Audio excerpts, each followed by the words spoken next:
கண்ணா புண்ண விலைவாசி ஏற்றம். ஆனா சரக்கு டாஸ்மாக் வேலை நேற்று வியாபாரம் 95 கோடி. கேக்குறேன், ஒரு படத்துக்கு டைட்டில் வைக்கிறாங்க, வா குவார்டர் கட்டிங். என்னையா இது தமிழ் டைட்டில்? நீ உலகத்துக்கெல்லாம் வியாக்கியானம் பேசக்கூடிய கலைஞர் பேரனை கூப்பிட்டு கேட்க முடியாதா? ஏன்னா அஞ்சானஞ்சன் அழகரோட புள்ளனா கேட்க முடியாதவனால. ஒரே ஒரு பத்திரிகையில ஆனந்த விடன் பெரிய இந்த பத்திரிகை நீ கேள, உனக்கு துணிச்சல் இருக்கா? நானாவது நெட்ல கேட்கிறேன், நீ கேள, நாட்டுல கேள. ஜூனியர் விடன் பத்திரிகை நடத்துவ, ஆனந்த விடன் நடத்துவ. சன் டிவியில உனக்கு அத்தனை சீரியல் கிடைக்கணும்னா நீ என்ன ஜால்ரா அடிப்பன்னு எங்களுக்கு தெரியாதா?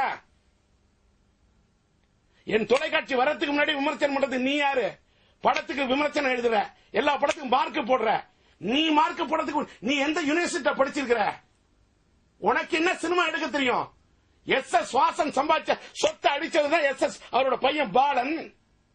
படம் எடுத்திய எல்லோரும் நல்லவரே, ஸ்டுடியோவை வித்துட்டு ரோட்டு கொண்டாந்திய. உன்னால வெற்றி படம் கொடுக்க முடிஞ்சதா? நான் எடுத்த படம் தமிழ்நாட்டில் எல்லாம் புதுமுகம். ஒரு தடவை நான் படைச்ச வரலாறத்தை எஸ்.எஸ். வாசனோட புள்ளதான் பாலனால படைக்க முடிஞ்சதா? சொல்லு. நீ சிவா மனசுல சக்தி எடுத்திய, என்ன வெற்றி கொடுத்துட்ட? நீ அடுத்தவங்க படத்துக்கு விமர்சன குழு யாரா அந்த குழுல இருக்கா? டெக்னிக்கலா உனக்கு என்ன தெரியும்? நீ யாரு மார்க் போட? நீ மதிப்பெண் போடுறதுக்கு நீ யாரு? நீ என்னோட தொலைக்காட்சி வர்றதுக்கு முன்னாடியே என்னுடைய சேனலை மக்கள் மாத்திடுவாங்கன்னா இதாண்டா என்னோட வெற்றி. இணையதளத்தில் இருக்கும் போதே கலக்கிறேன். செயற்கைக்கோள் தொலைக்காட்சியில வந்தா உன் முகத்திலாம் கிழிக்கப்படும். நான் உணர்ச்சி உள்ள தமிழன், மானம் உள்ள தமிழன், வீரம் உள்ள தமிழன், துணிச்சலான தமிழன், தோளை தட்டிட்டு வந்து நிக்கிற தமிழன். ஒன்னா மாறி தொடநடிங்க இல்ல, நூலறிவு படைத்தவன். என்ன ஒண்ணும் பண்ண நீ அதுவே நான் இறையோட அருள் பெற்றவன். நீ எல்லாம் நாட்டை ஆண்டு கொண்டிருப்பவனோட காலடிய கழுவி படைக்கிறவன். நான் ஆண்டவனுக்கு மட்டுமே பயப்படுறவன். சேலஞ்சா பேசுறேன். நீ அதிமுக கூட்டணியில டெஸ்க்ல எழுதி நீ டெஸ்க் ஒர்க் பண்ற. விஜயகாந்துக்கு ஜால்ரா அடிக்கிற. ஏன் அடிக்கிற? ஏன்னா அவன் தமிழன் இல்ல. டி ராஜேந்தர் தமிழன். நீ என்ன கொம்பு நீ என்ன கவர் ஸ்டோரி எவ்வளவு கவர் வாங்குற? எதுக்கு கவர் ஸ்டோரி பத்திரிகையில வருது? நானும் பத்திரிகை நடத்துறேன். டி ராஜேந்தர் உஷா. என் சூழ்நிலை காரணமா நான் திமுகவின் ஆளுங்கட்சியில கொள்கை பரப்பு செயலா இருந்தப்ப பத்திரிகை நடத்த முடியாம நிறுத்தினேன். திரும்ப என்ன எழுதுகோல பிடிக்க வைக்காத. பிடிச்சா பத்தி எரியும். அப்பத்தான் என்ன பத்தி உனக்கு புரியும். எழுதுறியா? நீ போய் பாத்தியா அதிமுக எத்தனை சீட்டு கொடுக்க போறாங்கன்னு? அதிமுக காங்கிரஸ் யாரு பக்கம் போகுதுன்னு உனக்கு இன்ன வரைக்கும் யாருக்குமே தெரியாது. நாளைக்கு நடக்கிறத பத்தி உனக்கு தெரியுமா? ரஜினிகாந்த் அரசியலுக்கு சூப்பர் ஸ்டார் வராரு, வேன் தயாராயிடுச்சு அத்தனை கவர் ஸ்டோரி போட்டிய. உன் மூஞ்ச எந்த கறி எடுத்து பூச? ரஜினிகாந்த் எங்கே வந்தாரு? அரசியலுக்கு வந்தாரா? வராருன்னு சொல்லி ஏமாத்தின உன் மேல எவன் கேஸ் போடுறது? நீ எல்லாம் ஏமாத்துற. தமிழ்நாட்டில் ஏமாந்து போனா அவன் படிக்கிறான். ஏமாறதுக்கு நாட்டில் ஆள் இருக்கிறதுனால ஏமாத்திட்டு இருக்கிற. ரஜினி அரசியலுக்கு வருவார் அத்தனை கவர் ஸ்டோரி எழுது. ஏன் வரல? பதில் சொல்ற. படங்களை பத்தி விமர்சனம் மார்க் போட நீ யாரு? நீ யாரு? நீ எந்த யூனிவர்சிட்டியில படிச்ச? நீ ஒரு வெற்றி படம் எடு. உன்னால முடியுமா? உன்னால முடியாது. நீ அடுத்தவனுக்கு விமர்சனம் பண்ற. நீ சீரியல் என்ன பண்ற? நான் வீராசாமியில வச்சதெல்லாம் காப்பி அடிச்சு படம் எடுக்கிற. ஒரு அண்ணன் தங்கச்சிக்கா சீரியல்ல மட்டும் தியாகம் பண்ணலாம், படத்துல பண்ண தப்பு. நீ மட்டும் பெண்களுடைய கண்ணீரை வரவழைக்க என்ன பண்ற? நீ பண்ணா அது வியாபாரம். நீ பண்ணா அது கற்பனை. அதுல நீ பண்ணுவ விற்பனை. அடுத்தவன் பண்ணா தப்பு. அப்பா அவனுக்கு ஆப்பு. விரைவில் தொலைக்காட்சி வருவேன். நான் என்னத்துக்கா நீ என்ன எதுக்குற? நான் தமிழன். நீ விஜயகாந்த் தூக்குவ எனக்கு தெரியா? விஜயகாந்த் தமிழன் அல்ல. பாக தெலுசு வாளுக்கு தெலுங்கு பாக தெலுசு. நீ எதுக்கு ஆதரிக்கிற? டி ராஜேந்திரன் உணர்வு உள்ள தமிழன், இவனெல்லாம் ஒழிச்சிடணும். உனக்கு யார் எஜமானன்? அதிமுக வந்து விஜயகாந்துக்கு இத்தனை சீட்டு, தேமுதிக இத்தனை சீட்டு, பாமக இத்தனை சீட்டு. இது மாறி இருந்தா நீ தூக்குப்பட்டு ரோட்ல நிக்கிறதுக்கு தயாரா?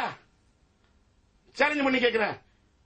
ஏசியத்தை எழுதி எழுதி சும்மா டேபிள் உட்காந்து டெஸ்க் ஒர்க் பண்ணி நீ யார குடும்பப்படுத்துறதுக்கு இதை எழுதுன? எல்லாமே எனக்கு தெரியும். நான் ஒரு பெரிய ஆளே இல்ல அப்படின்றியா? இல்லடா, நான் ஒரு கட்சியே இல்ல. நான் தான் எம்ஜிஆர் வைத்த மாநில சிறுசேமிப்புத்துறை துணைத் தலைவர் பதவியை நான் வகித்திருக்கேன். அதிமுகவின் தலையா இருந்த அம்மா அதிமுகவின் கொள்கை பரப்பு செயலாளர், நான் தான் திமுகவின் கொள்கை பரப்பு முன்னாள் கொள்கை பரப்பு செயலாளர். அந்த பதவியை நான் வகித்திருக்கிறேன். நான் பூங்கா நகர் தொகுதியின் சட்டமன்ற உறுப்பினர். இன்னைக்கு பூங்கா நகர் தொகுதியில் மக்கள் 2வது தடவை திமுக துரோகம் பண்ணி தோக்கடிச்சாங்க. இன்னைக்கு பூங்கா நகர் தொகுதியே இல்ல. நான் தான் எம்ஜிஆர் எடுத்துட்டு இந்த உலகத்தில் வாழறேன். 3 முதலமைச்சரை எடுத்திருக்கிறேன். நீ 3வது வீட்டுல இருக்கிறவனை எதுக்க முடியுமா? நீ யார் எனக்கு தெரியாது. ஜெமினி ஸ்டுடியோவை அழிச்சு வித்த ஒரு நீங்க எஸ் வாசன் உருவாக்கின பாரம்பரியத்தை கெடுத்த உங்களை பத்தி விமர்சனம் நான் பண்ண ஆரம்பிச்சா தாங்க மாட்டேன். உங்களை மாதிரி எங்க நீ ரேஸுக்கு போறங்க நான் எடுத்து சொல்ல மாட்டேன். நீ தூங்க மாட்ட. என் தொலைக்காட்சி வரத்துக்கு முன்னாடி விமர்சனம் பண்றிய என்ன நியாயம்? பிறந்த குழந்தைக்கு நான் பேர் வைக்கணும். வரத்துக்கு முன்னாடி ஆன்டிசிபேட் பண்ணி என் சேனலை மாத்திருவாங்க யாரோ ஒருத்தன் போட்டானா? அதுக்கு போடுற நீ போட்டா உன் அரிப்பு. டி ராஜேந்தர் ஒழிச்சுன்னு இதான் உன் நினைப்பு. நான் பத்தி எரிகிற நெருப்பு. நீ என்ன வேணா வச்சுக்கிட்டு வெறுப்பு. என்னுடைய தமிழை நீ கிண்டல் பண்ணுவேன். உலக வரலாற்றுல இந்த தமிழன்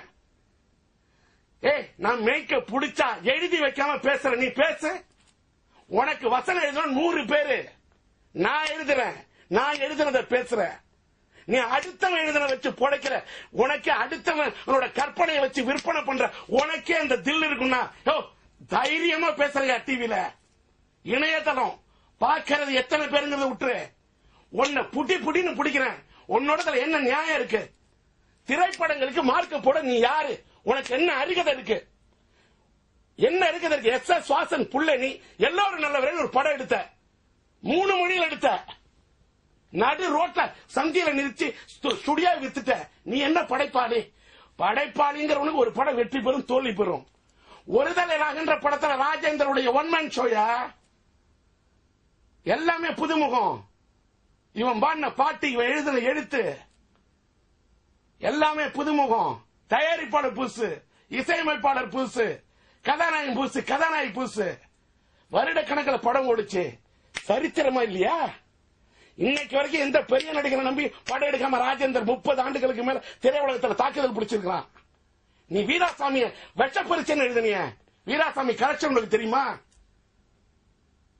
என்னுடைய பழைய படங்கள் கூட இன்னைக்கு டிவியில் அந்த விலை போகுது.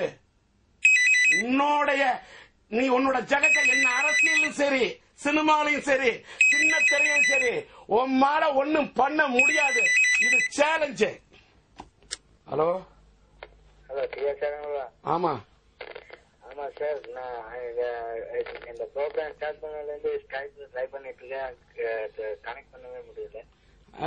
பிஸியா இருக்கேன் சார். இப்ப கூட பேசிட்டு இருந்த ஒரு நண்பர் பேசினாரு. அடி இந்த ஆனந்த விடல் என்னோட தொலைக்காட்சி வரது கிழிச்சு விமர்சனம் பண்ணி கிழிச்சு எடுத்துட்டேன். இந்நேரம் ஆனந்த விடன் தான் பதில் கொடுத்துட்டு இருந்தேன். ஆனந்த விடன் பேட்டி கொடுத்தீங்களா சார்? பேட்டி இல்ல, பதில் கொடுத்துட்டு இருந்தேன். ஆமா, ஓகே சார். அதான் இன்னைக்கு ஃபுல்லா பிஸியா இருந்துச்சு. நான் நிறைய பேர் கால் பண்ணி பேசிட்டு. ஆமா, நிறைய பேர் கால் வந்து உங்களோட கேள்வி மட்டும் கேளுங்க. Okay sir. எனக்காக அந்த அப்ரோ மியூசிக் மாதிரி ஒரு புதுசா ஒரு டியூன் வந்து இல்ல சார், இப்பதான் சார் இந்த ஆனந்த விடன் வந்து என்னை பத்தி பண்ண விமர்சனம் நான் எதிர் விமர்சனம் போல்டா துணிச்சலா அடிச்சேன். அப்படியா சார்? Okay okay. கோவமா இருக்கிற மாதிரி. ஆமா, கோபம் தான் சார். என்ன பண்ண முனிவன்னா சமயத்தில் உனக்கு முனிவன்னா அவன் விடுவான் சாபம். மனிதனா அவனுக்கு வரணும் கோபம். கோபமும் தாபம் இருந்தாலும் மனிதன். ஆமா சார். இவங்க எல்லாம் அப்படித்தான். சும்மா எதை வேணா நான் கிண்டல் பண்றது சார். இவங்களை சும்மா விடக்கூடாது சார். Okay sir. ஓகே, நான்